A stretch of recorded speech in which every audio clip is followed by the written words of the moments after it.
Apa hukumnya bila seorang muslim berniaga tapi niatnya niat amalan syirik, contohnya pelaris. Dia berniaga lalu kemudian dia pakai pelaris, dia ambil tulang pukang.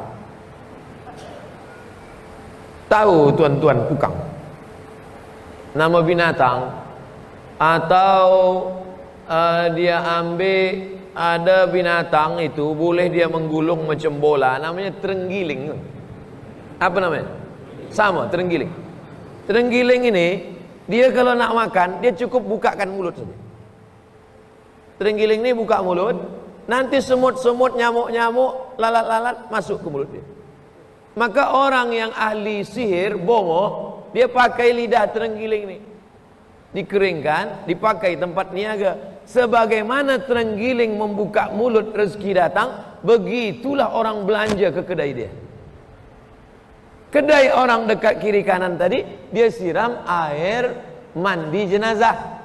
Bila ada memandikan orang jenazah, dia ambil airnya, nanti dia siramkan ke kedai orang tepi, supaya orang lalu tak nampak kedai, dia tengok kubur saja. Lalu di situ, Assalamualaikum ya ahlal kubur. Ustaz Somad tahu juga. Saya dulu hampir jadi bomoh. Mungkin kalau tak pergi ke Azhar Kahirah dah jadi bomoh dah. Jadi kerja-kerja sihir ini adalah mengambil. Ada binatang macam kera dia, tapi pemalu, namanya pukang.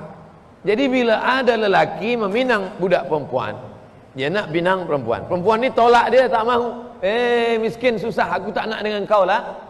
Maka dia ambil tulang pukang, dia bawa kepada bomoh. Macam mana pukang tu malu, begitulah perempuan ni malu berkenalan dengan lelaki, sampai mati tak berlaki. Ini kerja sihir. Dari mana mereka dapat? Minta kepada setan. Oleh sebab itu, man ata kahinan, siapa yang datang kepada bomoh, minta supaya kedai orang tak laku, minta supaya kedai dia laris, maka sembahyang dia tak diterima 40 hari 40 malam.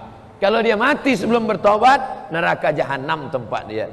Itulah makna ayat innallaha la yaghfiru ayyushraka bihi wa yaghfiru ma duna dzalika liman yasha. Dosa yang lain diampunkan Allah, tapi dosa syirik datang ke bomoh tak diampunkan Allah. Hai bomoh-bomoh.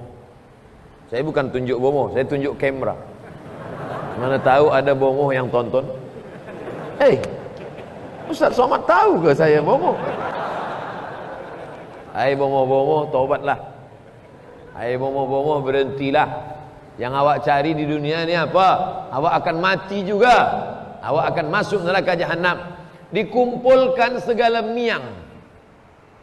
Orang Sabah sebut miang juga. Miang buluh.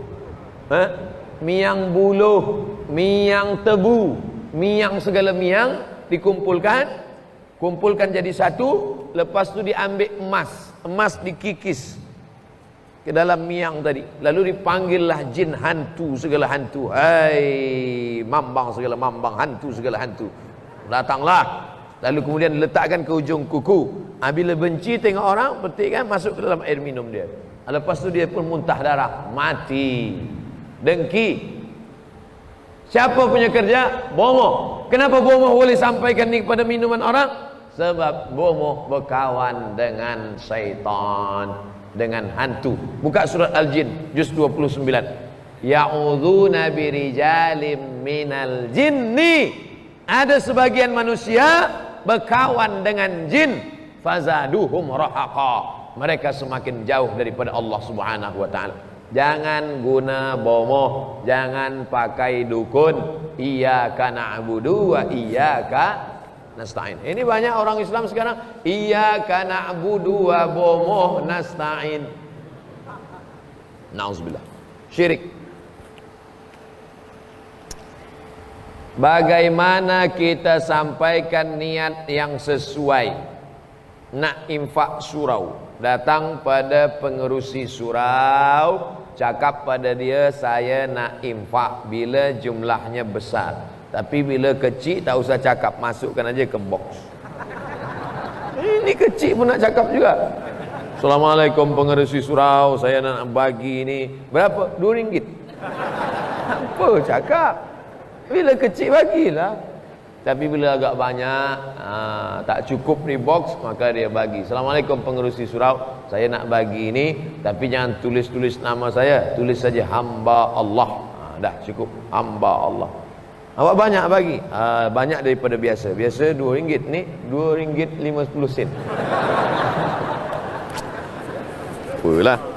Bila banyak dah bagi. Macam mana kita buang sampah, begitulah kita bersedekah. Uktumu hasanatikum kama taktumuna sayyiatikum. Pesan Nabi Isa, sembunyikan perbuatan baik kamu sebagaimana kamu sembunyikan dosa kamu. Sebagaimana kamu tak nak dosa kamu dipandang tengok orang lain, begitulah kita sembunyikan amal perbaikan kita. Apa perbezaan wakaf dengan infak? Wakaf dia mesti ada 4. Orang yang berwakaf, orang yang menerima wakaf, benda yang diwakafkan, ada ijab, ada qabul. Orang menerima wakaf ini namanya nazir. Tuan nazir, nazir wakaf, saya wakafkan tanah ini untuk bina hospital di atasnya tunai, aku terima, sah. Itu namanya wakaf. Tapi bila masukkan duit, masuk, itu infak saja. Infak saja. Wakaf ni tak boleh hilang. Dia mesti kekal abadi sampai hari kiamat.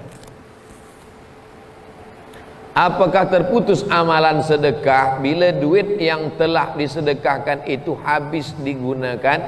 Contohnya beri makan pada orang fakir miskin. Beli nasi, lepas itu dibagi pada orang miskin. Orang miskin makan, lepas itu habis. Putuskah amalnya? Yang dimaksud sedekahun jariyah mengalir tiap-tiap hari sampai hari kiamat adalah wakaf.